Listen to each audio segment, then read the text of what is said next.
We are now joined by driver of the number 4 Stewart-Haas Racing Ford, Kevin Harvick. If you have a question for Kevin, please raise your hand and we will get a wireless microphone to you. We're going to go ahead and start with Matt.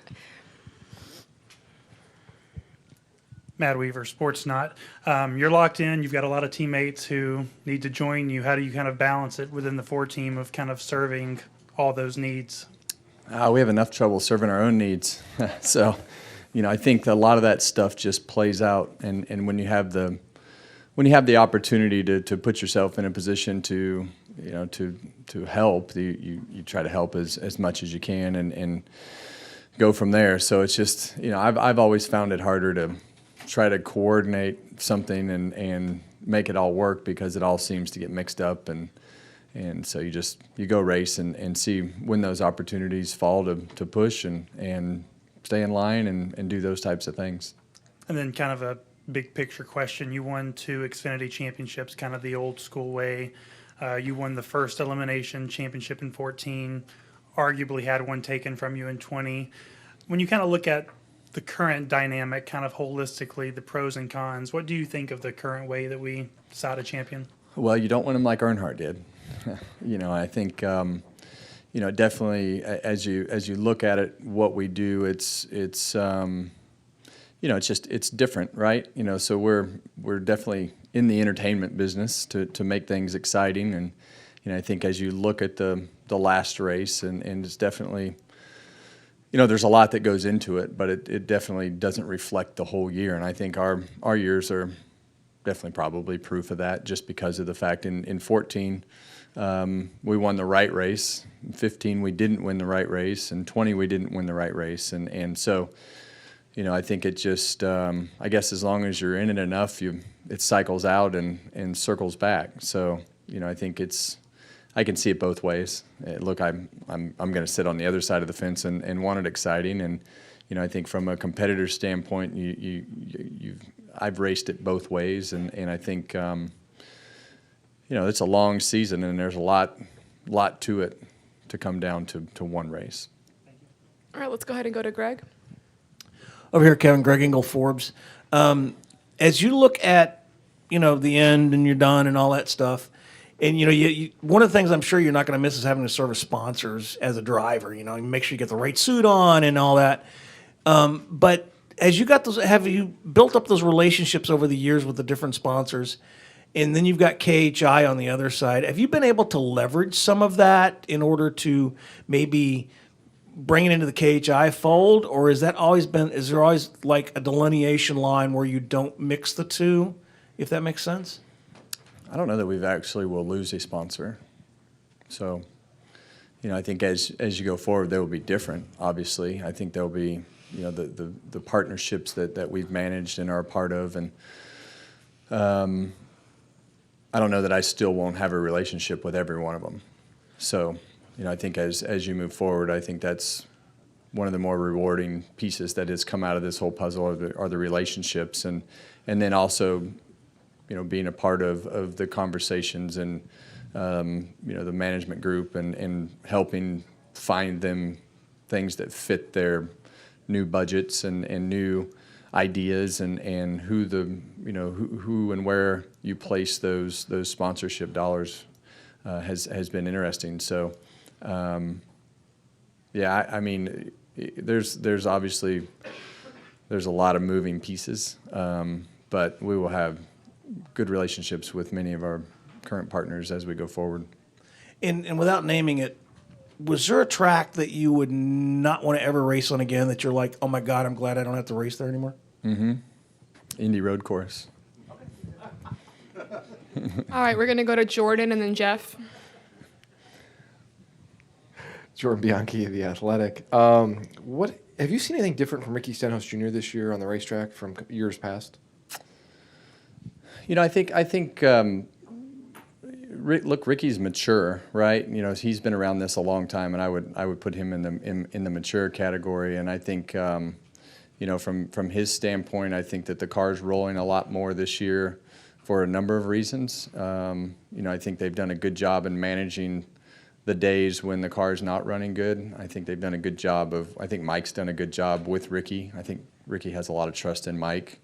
So I think that whole group has kind of matured together and made more out of their situation than what they have in the past, because they've finished a lot more races and obviously won the Daytona 500 and had several good runs throughout the season. So they're just not all going to be good. I mean, you're just going to show up in some of these days and you're just going to be off, and you just it's hard to figure out what you need to do if the car's wadded up and you're having to analyze something just by theory and instead of everything that goes with having the car in one piece. So I think they've just done a better job as a total group, and Ricky's fallen into that category. But I think that crew chief driver combination is super important as to how the driver's confidence goes and the way things work. Thank you. Jeff?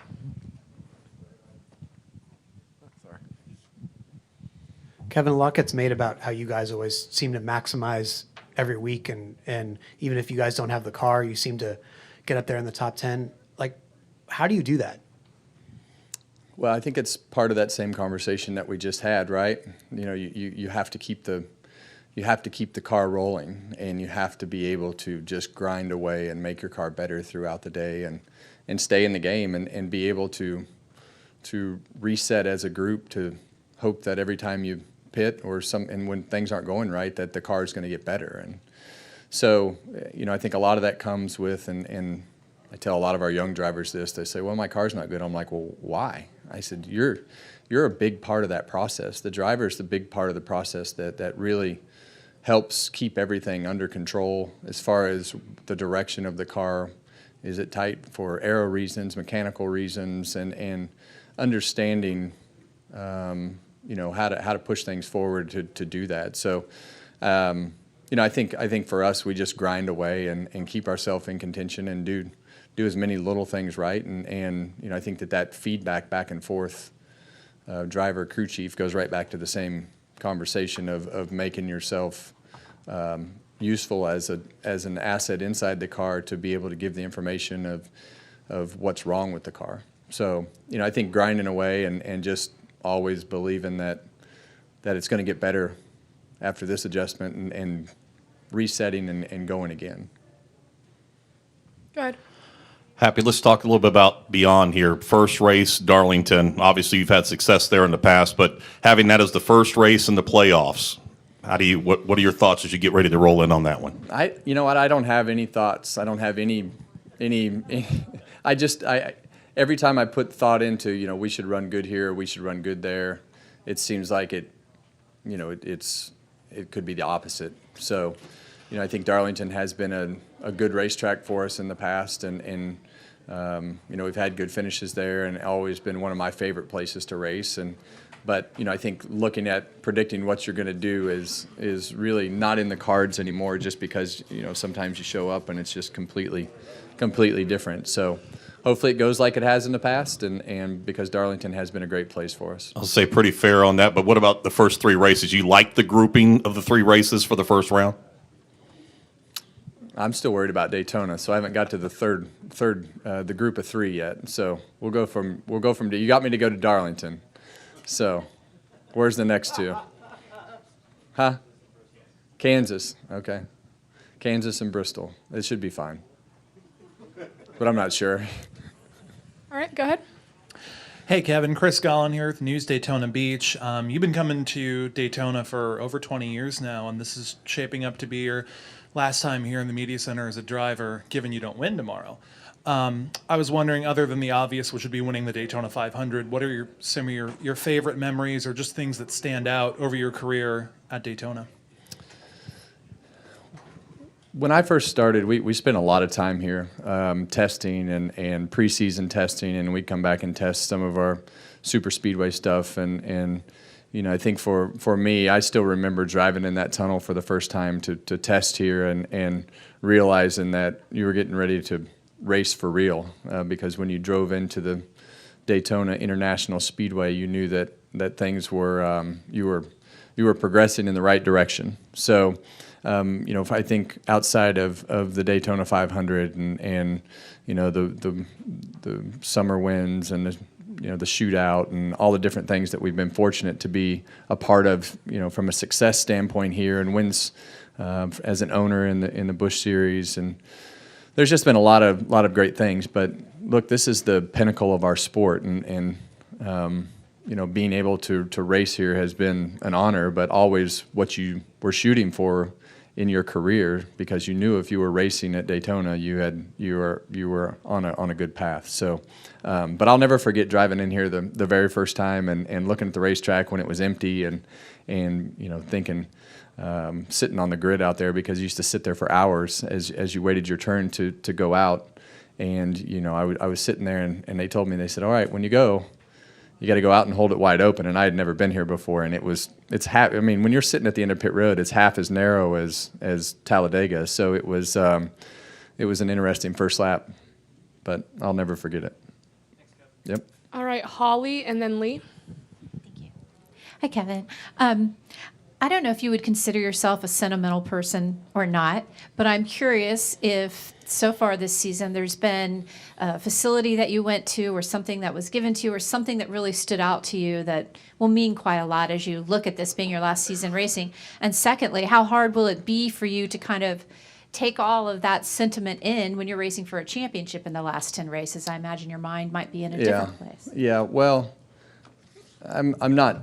I think for me, when you look around and you see the forever signs, and you see the different things that each particular racetrack has done, and then you listen to the fans this year, and you really get a great idea of just how important they coming back and doing this last year, and putting the forever logo around it, and going to each track and letting them do what they want to do and be a part of that it's important. I may have thought it was silly when we started, and I think as you look back at it, and I listen to those conversations with our group at SHR, and just the way that Tony did his, and the way that he thought he should have done some things, those things are fun. It's been fun just because of the fact that I don't have to worry about what people think.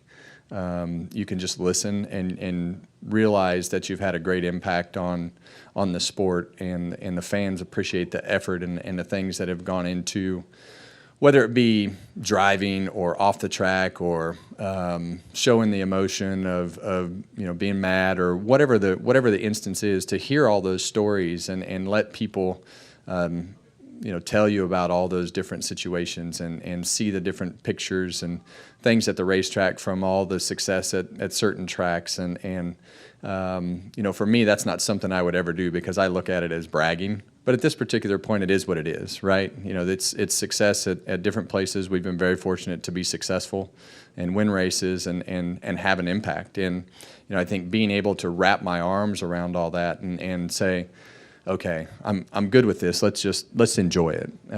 So it's been enjoyable, just because of the fact that some of the things, that the pictures and different things that I've seen, I forgot that we actually did, or different moments, or stuff that fans bring up, or whatever the instance is. It's been fun to be a part and go back and think about all those things that were a part of that particular moment. So it's been good, and Marcus Smith was he was a huge part of saying, you got to come back and do this way, for the tracks and for the fans and for the sport. And I was like, oh man, I don't know. And now that we've gone through this part of the season and been through all the things that we've been through, it's been a lot of fun to go back and reflect on so many things.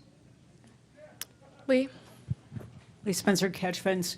For as many times as you've been here, raced in the pack, or even Talladega, but particularly here since we're here, can you explain to lay people what it's like being in that draft, to have all those cars around you going at that rate of speed and trying to process everything that's coming in your ear, whether from Rodney, your spotter, other people, and just keep it all straight and keep your car in line and do the deal? Yeah, well, there's a lot of information to process, and I think just when you're in this every week, you kind of take for granted everything that's happening around you, and the things that you do on a weekly basis. And it's just like Ross and I talking right there, that we're going to go fire the car up and leave pit road wide open and just go run a qualifying lap just because that's what it is, right? And typically you would be somewhat cautious of trying to put yourself in a position to at least make sure everything was okay. And today you put yourself in a position to just go out there and hope,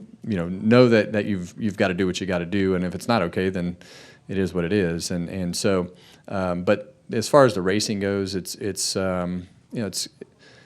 different here than it used to be before they repaved it, because handling was just so much of an aspect of what we did here with the bumps and the worn out asphalt, and the pack would spread out, and now the pack doesn't really spread out, and it's a lot narrower than Talladega was or is, and I think there's just the track position is super important, and you want to stay up in the front and miss the wreck. But there is a lot of information that is going on inside of your head, and with the spotter and the crew chief. And crew chief doesn't get to talk much. The spotter talks more than anybody. So it's there's definitely a lot to process. And to kind of follow up on Darlington, 13 of the last 14 starts at Darlington were with Rodney. And I think all but one of those starts with Rodney, you finished in the top 10, including like 11 top fives. Your relationship with Rodney, does he love Darlington as much as you do? And is it that cohesion between you that has added to that success? Well, I think when you compare that to some of the other tracks, it's probably not that good, but they're still pretty good. But Darlington is just a place that I enjoy racing, and he enjoys going to, and I think there's just places that you just things just click, and I think for me that kind of fits my driving style, and not having to worry about going super fast the first 2 or 3 laps, and just making the car go over the long run and being precise, and not taking too many chances as you go throughout the day to tear up your car and make it to the end. So it's a racetrack that kind of fits what we do, and I think through the years it's just been a really good place for us. So hopefully it stays that way for one more. All right. Thank you for your time, and good luck this weekend.